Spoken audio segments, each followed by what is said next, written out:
పాకిస్తాన్ భూభాగంలోని ఉగ్ర స్థావరాలపై బెరుపు దాడుల వివరాలను భారత్, అమెరికా, రష్యాతో పాటు వివిధ దేశాలతో పంచుకుంది. దాడి అమలుకు సంబంధించిన వివరాలను ఆ దేశాలకు వెల్లడించింది. కేవలం భారత్కు వ్యతిరేకంగా కార్యకలాపాలు సాగిస్తున్న ఉగ్ర స్థావరాలనే లక్ష్యించినట్లు తెలిపింది.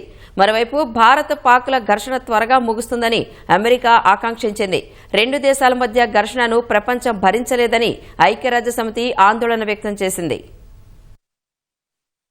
భారత వైమానిక దాడులకు సంబంధించిన నివేదికల గురించి తమకు తెలిసిందని అమెరికా ప్రకటించింది. ప్రస్తుతానికి దాడులకు సంబంధించి సమాచారం లేదని అమెరికా ప్రతినిధి తెలిపారు. భారత్, పాకిస్తాన్ మధ్య నెలకొన్న పరిస్థితుల్ని నిశితంగా పరిశీలిస్తున్నట్లు పేర్కొన్నారు. దాడులు జరిగిన వెంటనే జాతీయ భద్రతా సలహాదారు అజిత్ డోభాల్ అమెరికా విదేశాంగ మంత్రి మార్కో రూబియోకు ఫోన్ చేశారు. దాడుల గురించి వివరించారు. అత్యంత ఖచ్చితత్వంతో దాడులు జరిపామని, పాక్ పౌరులు ఆర్థిక, సైనిక స్థావరాల జోలికి వెళ్లలేదని డోభాల్ పేర్కొన్నట్లు వాషింగ్టన్లోని భారత రాయబార కార్యాలయం తెలిపింది. అమెరికాతో పాటు Britain, Saudi Arabia, UAE, Russia ప్రభుత్వాలకు దాడుల సమాచారాన్ని భారత్ అందించింది. దాడి ప్రణాళిక, అమలుకు సంబంధించిన వివరాల్ని వెల్లడించింది.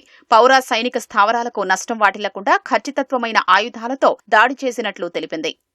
భారత్, పాక్ మధ్య ఘర్షణలు అతి త్వరగా ముగిసిపోవాలని అమెరికా అధ్యక్షుడు డొనాల్డ్ ట్రంప్ ఆకాంక్షించారు. భారత్ జరిపిన మెరుపు దాడులపై స్పందించిన ఆయన గత పరిణామాల ప్రకారం ఏదో జరగబోతోందని ప్రజలకు తెలుసని అనుకుంటున్నట్లు చెప్పారు.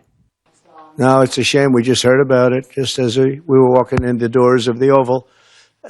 Just heard about it. I guess people knew something was going to happen based on a little bit of the past. They've been fighting for a long time. You know, they've been fighting for many, many decades. And centuries, actually, if you really think about it. No, I just hope it ends very quickly. భారత మెరుపు దాడులతో పెరిగిన ఘర్షణలపై ఐక్యరాజ్య సమితి ఆందోళన వ్యక్తం చేసింది. భారత్, పాకిస్తాన్లు సైనిక సంయమనం పాటించాలని ఐరాస ప్రధాన కార్యదర్శి ఆంటోనియో గుటెర్రెస్ కోరారు. రెండు అణ్వస్త్ర దేశాల మధ్య సైనిక ఘర్షణను ప్రపంచం భరించలేదన్నారు.